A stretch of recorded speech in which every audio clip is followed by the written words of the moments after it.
It's Monday morning and I look rough. Sorry. Do I look like a pageant mom? All right. So, obviously we didn't have a meeting yesterday, so I wanted to make sure I talked about everything that I wanted to share yesterday. I have my list here, so if you see me looking down, that's what I'm doing. And then you're going to have an assignment on Facebook to make some comments about different things so that we can sign off that everyone attended and everyone saw this video, because there are some important things in it. So you probably need a piece of paper and a pencil or pen or whatever. Here's your phone. It's just staff meeting. Before, if you want to hit pause and get that, because there are some things that I'm going to need you to write down and make sure that you. Hey, I did. Thank you so much. Wasn't in his book bag. I got it. Thank you. I never see you. That's just some more information that you'll have to fill out about summer. Okay. I'll get it filled out. Okay. So that's how mornings go. So when we say we're going to leave for about an hour to go plan, that's why, because you just can't get anything done here. But anyway, so I'm just going to go down this agenda. I'm sorry, my hair looks so bad. Oh my God. So the first thing I wanted to kind of touch on and get your feedback on as I'm planning next year are emergency bags for the playground.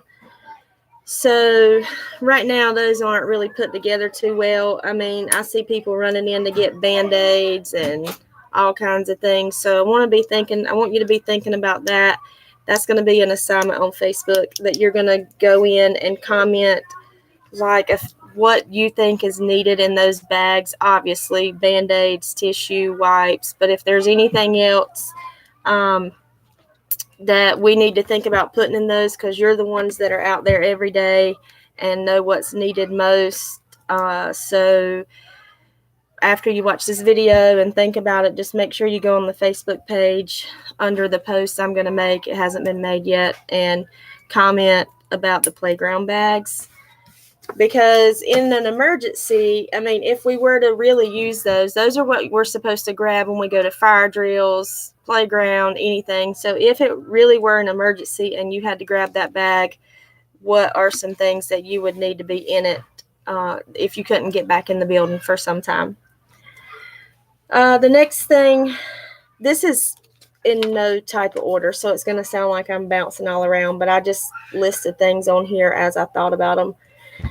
The next thing are emergencies. So when we have an actual emergency, and I'll use the example from a couple weeks ago when we had the dad call and say he was coming, or the tornado warnings were around, we need to practice those as if they're really going to happen. And I think we did a good job as far as the lockdown, getting kids to the back of the building, away from the front, getting them in off the playground. All those things work well. But I think one thing that we could improve in is talking about it in front of kids or amongst each other. The main thing in an emergency is to stay calm. And so if kids hear us saying, "Oh my God, I'm so scared. What if he comes up here?" That's not going to keep kids calm, or each other calm. I mean, if someone just happens to come from the back and hears somebody saying that, then everybody's like, "Wait, what? What's going on? What's going on?" So it's really not anything to talk about during an emergency. Your job in an emergency is to get your kids safe and follow the plan we have. It's not to try to figure out what he said or what she said or none of that. We'll fill you in if it pertains to you. For example, we went in and told, Patience and Harley what was going on Patience and Carly, because it was their kid, it pertained to them. So if you see something going on, just know that we're not going to take time from protecting kids to fill you in on the gossip. What our job is is to get kids safely in place, and then once it's over, we can fill everybody in on the juicy details. But in that moment, it's not the time to be talking about it, discussing it. It's your job to read to kids, play a game with kids, do something with your class to keep them as normal as possible. And if you have any suggestions as far as situations go or things you can think of that might arise, feel free. If there's anything you think we could have done differently, I just feel like each situation is going to be different depending on what the situation is. But obviously the front of our building is not the safest place. So if it's an angry parent situation and we can get kids to the back, and if at all possible, that would be the best idea so that they can hit one of those exit doors if worst case scenario and run to the woods, but hopefully nothing like that ever happens.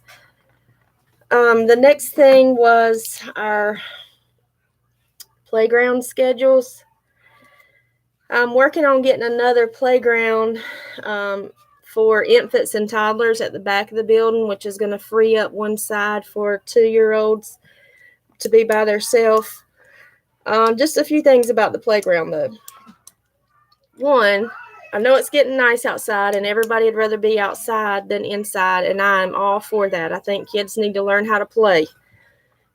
But we created a playground schedule way back so that there weren't 50 kids on the playground at the same time. And I'm not so sure that playground schedule is being followed because everybody wants to be outside. But it is important that we keep following that. If you don't have yours, there's one in the kitchen you can make a copy of because it's the lunch and playground schedule. But the rotation was done every 30 minutes. So a class stays out 30 minutes, they come in, cool off, get water, go back out 30 minutes, come in, cool off, get water. And we rotated those so that you don't have 2 and 3 classes out there at the same time, because that is when it's chaos. There's too many kids and not enough supervisors, and they're hanging on the net, pushing on the tires, on the top of the little plastic toy thing, dangling by their legs, and it's just too much. It's impossible to watch all of it. So just make sure you're following those playground schedules, and it'll be much. I feel like outside time will go a whole lot smoother if you do that. Also, with playgrounds, please continue, or if you've never done this, please start monitoring children on the playground. It's like automatic to go to the middle fence and get some adult conversation, and I get that when you're with kids all day and you just like, I need a real conversation, an adult. I get it, but we know what the problem areas are on the playground. The first one on the big side is the tires. They go to that corner so they can't be seen, and they push and they fight. And if you've never seen that, if you'll just come inside and look out the kitchen window during recess, you'll see what I'm talking about. But it should be a constant movement on the playground. And here's a great idea. Maybe interact with children on the playground. Play with them. Teach them how to play. Teach them what the tires are for. The tires are for walking around without falling off, working on balance. The tires are for sitting on and driving the trucks around. Like, teach them how to play instead of just standing back and waiting for somebody to get in trouble. Teach them how to hop, skip, jump, those kinds of things on the playground. Kids don't know how to skip. Kids don't know how to hop because all they use is their hands on a tablet. So those are great opportunities for you to interact with kids and not just supervise them. And I promise, if you develop that relationship and play with them and interact, then when it comes time to discipline them, they're going to respond a whole lot better. So just try to think of some creative things. Maybe have your class do some relays instead of going to the playground. Let them go to the back and teach them how to do a relay, a one-legged hop, or just a running relay. They don't know how to wait in line and wait for the person to come and tag their hand before they start. Those are just some common sense things that we take for granted that kids don't know how to do. And that would be a great opportunity to do that instead of continuing to do the same thing every single day. Usually when discipline problems continuously happen the same time, the same place every day, it's because they're bored. They've been on that playground for a year now or 2 years, some of them, and it's just they're running out of things to do. So they need some new opportunities. So as far as playground goes, get creative, teach them some new things, interact with them, and walk around and supervise. It's not going to happen on its own. They're 2, 3, 4, 5 years old, and they have to be taught these things. They don't just automatically go out there and know, oh, okay, I'm not supposed to hit somebody when they get something I want. Those are the things that have to be taught. Another thing that's not really much to talk about is just, I want to reiterate, is to count heads all the time. Every time you go somewhere, every time you turn around, every time you do something, count the kids that are in your room, because we could always, you could never do that enough. You never know when a kid sneaks off, runs to the bathroom. We have a fire drill. You don't know it. You get out there and turns out we got a kid missing that's in this building that's on fire because he ran off to the bathroom.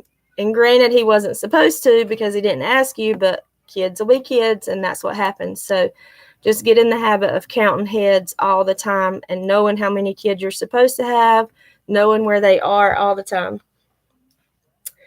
Another topic that always gets addressed at this time of year is don't get comfortable and complacent. It's the end of the year. You're ready for new kids. You're ready for a new class.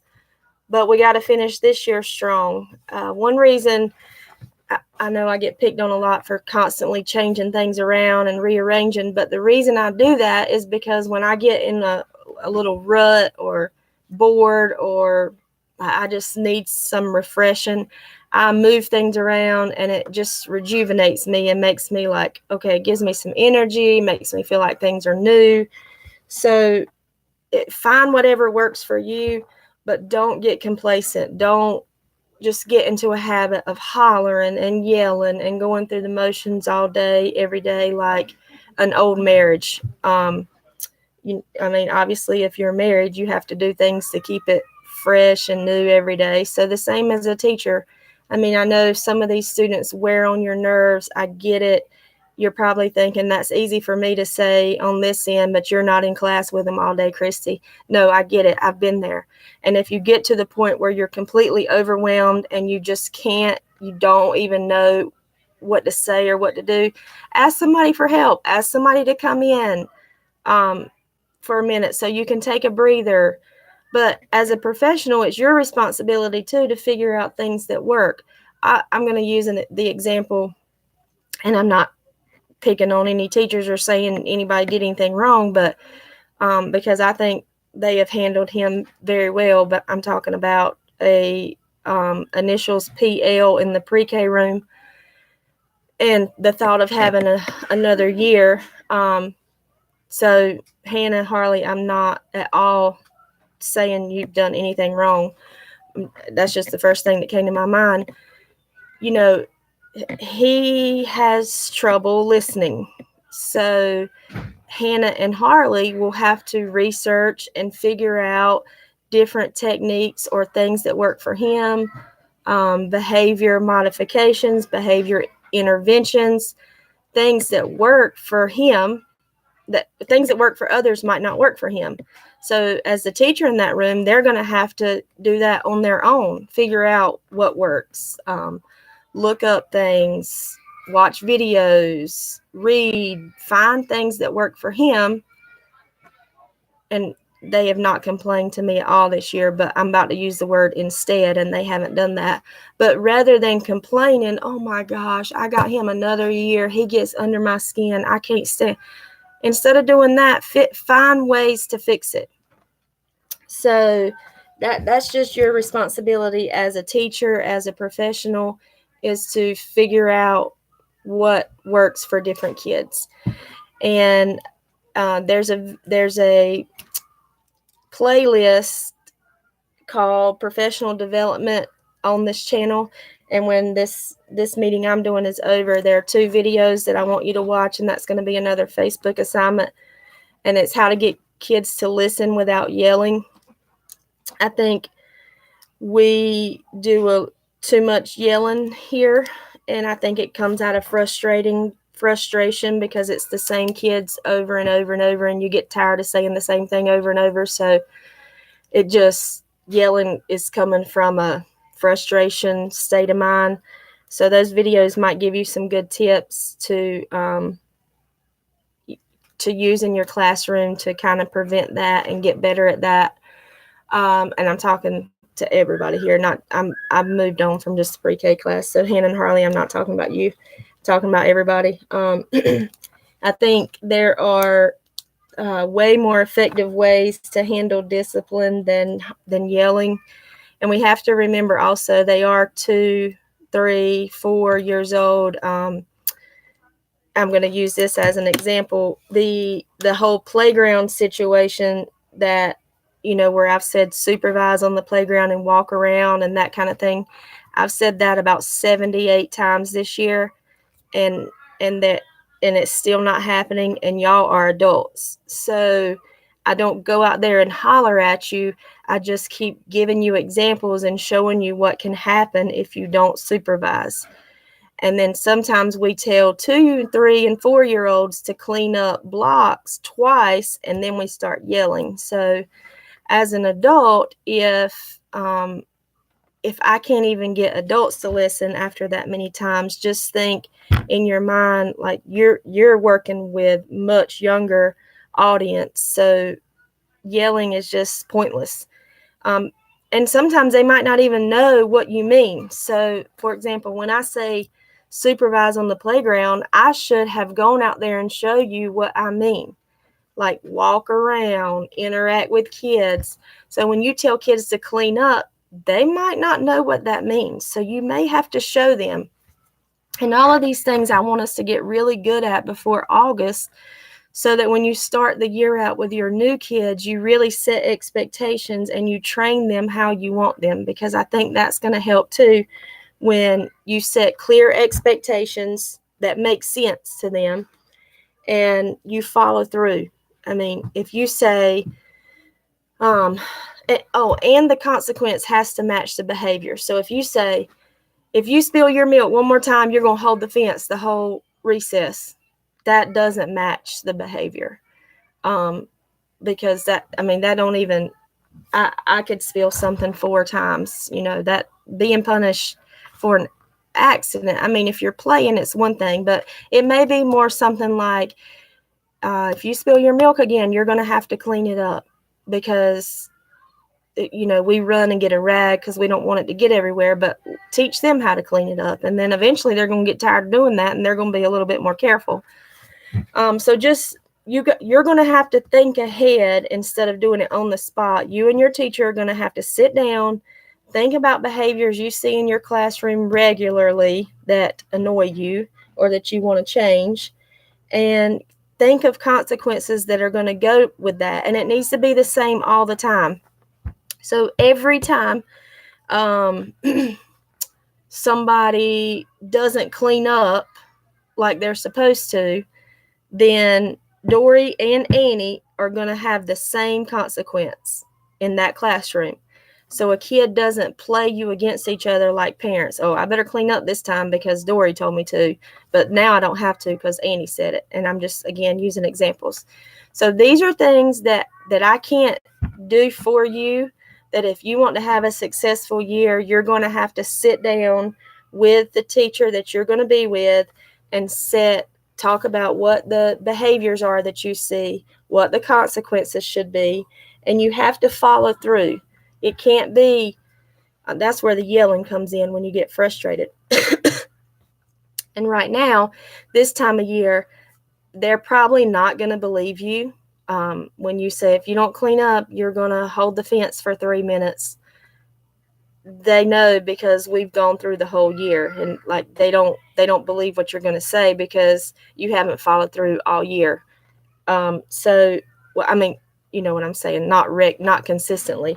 So I ain't saying chalk this year up. I mean, you can start right now, but what I'm saying is in preparation for next year, you have to follow through. You can't, don't yell. I mean, you can even smile when you say it. If you don't put those blocks in that container, you're going to hold the fence for 3 minutes when we go outside. Walk away. And then guess what? When the timer goes off and they haven't put the blocks in the container, they hold the fence for 3 minutes. And then they go play. And then the next day, the same thing. And some kids are going to get it the first time, and some kids it's going to take them 2 weeks holding the fence for 3 minutes. And they may never clean the blocks up. But they're going to know that you do what you say you're going to do, that you follow through, and that you mean what you say without yelling. Because in that example, I didn't yell, I didn't get angry, my blood pressure didn't go up. I'm just telling you, this is what I need you to do, and this is what's going to happen if you don't do it. And then the most important part is following through. Also, at the beginning of next year, you need to practice ahead of time. Kids can't come into your class and know what cleanup means to you. So when I say that you have to spend a month on expectations, like literally, that's what I mean. Like, if you go on Pinterest, there's a whole checklist that you can go down of things that you need to teach kids at the beginning of the year. How to clean up housekeeping, how to clean up blocks, how to put puzzles back, how to line up, how to, what to do when you finish your work, how to sharpen a pencil. I mean, so that's another thing that you and your teacher, co-teacher, need to go through and make a list of things that you want to teach kids at the beginning of the year so that your entire year is not stressful. If you spend a good month teaching them, so you show them, you let them do it, you talk about it, you let them watch you doing it. You can't just say one time, this is how we clean blocks up, and think they're going to get it. They're not. You have to do it every single day. And even playing in centers, you have to teach them how to play in centers. I know that doesn't make sense, but what do we do in the block center? Here's some things that we can do in the block center. So a lot of this stuff I'm talking about is for the beginning of next year, but I just want you to start thinking about it and looking up ideas and taking ownership of your classroom to alleviate some of this frustration that we have at the end of the year when you're just done and you're over it and you spend your whole day yelling. You hate coming to work. When you leave, you have a headache. I don't want that for you. And so in order to prevent that, we have to set clear expectations at the beginning of the year. So just be thinking about those things going into next year. And I will probably put something on Facebook about that too. Let me put a star beside, where was I at? Oh, right here. Another thing is nap time, I feel like, is a frustration overall. Actually, I feel like the time frame between 11 to 3 is a frustrating time for everybody. And I would like that to be a goal that we work on from now until August. So I'm going to put that on Facebook too. If you can think of any ideas that we could do for people to help in that time frame. One, I think nap time has become a frustration because it wasn't trained the right way at the beginning of the year. And now we're really frustrated because we want them to sleep, but we didn't start out in August teaching them to sleep. So now it's like you got to holler at them and tell them, if you get up one more time, like it comes into a control thing at this point because they're just not going to do it. Because in August, September, October, when we were fresh and fun and full of energy, then we sat in the classroom and were really loud and and I'm not saying don't talk during nap time because they need to learn to sleep with noise, but I'm just saying, like, we can't get mad at them one day for not sleeping, and then the next day we don't get mad at them and we laugh and play with them.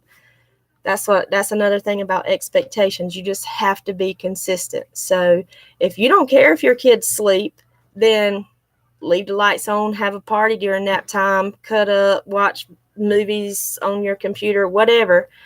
But if you want them to sleep, you have to set the tone for that early in the year, and you have to train them to do that. So you probably cannot have a party in your classroom in August and September if you're going to want them to learn how to sleep during nap time. You don't have to be silent, but I'm just saying you need to set the tone to be able to take a nap. Also, from 11 to 3, remember you get an hour for lunch and an hour for planning. Make sure you're using that hour for planning. A lot of times, and I'm not a complete workaholic either, so I'm not saying, every single day I should see smoke coming from your pencil because you're planning so hard. Every now and then, I know you want a break. I know you want to go talk to another teacher, whatever. But for the most part, if you use that hour wisely, you could really have an amazing classroom. It's not just about lesson planning. Just because you get your lesson plan for the next week done on Monday, don't mean to just goof off for the next 4 days during planning. You could always find ideas. Be making centers for next year. Be researching or talking to your co-teacher about those expectations I was talking about and those deal breakers, for next year, so y'all are on the same page. Be always thinking ahead, forms you want parents to have. There's so many things you could improve in every classroom. Think about how you're going to arrange your classroom next year. It's just, for that hour, I would like everyone to commit to me for the next few months, well, really forever, but for that hour of the day that you would spend trying to make your classroom and our center better in whatever ways that means to you. Taking a class, planning, meeting with other teachers. You could meet with the teacher ahead of you, one up from you. And for that hour, hey, what are some things that your kids really struggled with this year? So for the next 3 months, I can make sure I teach the kids I have so that when they come to you, they're ready. There's so many ideas and things so when you say, I don't really have anything to do for that hour, I've already done my plans for next year. Organize a closet, dust your blinds, research behavior, watch videos on how to handle kids that are tough,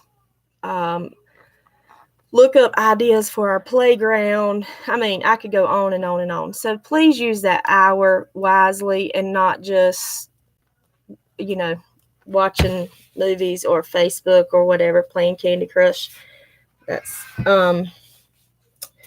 so where am I? Okay, for the training, if you have training left, and CPR didn't count toward your training hours, so some people still need a few more hours. If you aren't sure if you do or not, just come see me. I got it. But let's try to do some training that is relevant to what your needs are. So and I know it's so easy. Oh, this one's for how to potty train. Well, you're a pre-K teacher. You don't need to know how to potty train. That's not happening again. So don't run to Hannah and Harley and say, why did you take a potty training class? That hasn't happened. But what I'm saying is whatever you struggle with, take a class in that. And this all comes back to taking ownership and growing as a professional instead of just going through the motions. So yeah, you can find classes to take just to check it off your list and be done with your training, but it's not helping you grow. So what I want us to do is just take ownership and want to get better and not get comfortable and complacent and just go through the motions. And all of these things I've talked about today if you take them serious and really take them to heart, are going to help you get better as a teacher. And as you get better as a teacher, your frustration level is going to go way down because your kids are going to respond a lot more. So I know this is just an example that I used to do. Every year about this time, I would just get burnt out, and I would start planning for the next year, and it literally would help me get through the last month of school because I was so excited about starting and redoing my room. I never had the same classroom. I mean, I would print alphabet, the letters every year to be completely different, because if you keep the same room the same way year after year after year, you get bored, you get just complacent. So you need to redo everything every year. I don't care how much paper you use. I'll keep buying paper. Everybody needs to be fresh, excited, and not just bored and going through the motions. Okay. The next, I'm almost finished. I know this has been a lot, but it was really important to me that I shared all this with you because I have already started thinking about next year, and I just want it to be the best year we've ever had. I want it to be, and now I know there's going to be rough days, and no matter what strategy you try, there's going to be kids that test you, but I just really am passionate about the fact that if we start the year off right, and if we stay consistent, it's going to be a different ball game for us, and it's not going to be full of frustration and, oh my gosh, can it just hurry up and be 5 o'clock or whatever? Because it's just, I mean, we're human, and there's going to be days like that, yes, but it will be so much better if we're fresh and everybody wants to grow and learn and not just stay stuck in, oh, I work at a daycare. No, you don't. You're a teacher, you're a professional, and you're going to grow and you're going to learn things and you're going to change your classroom based on your kids. You can't teach the same thing every year. You don't have the same class every year. So what worked this year is not going to work next year. So you have to always be learning. And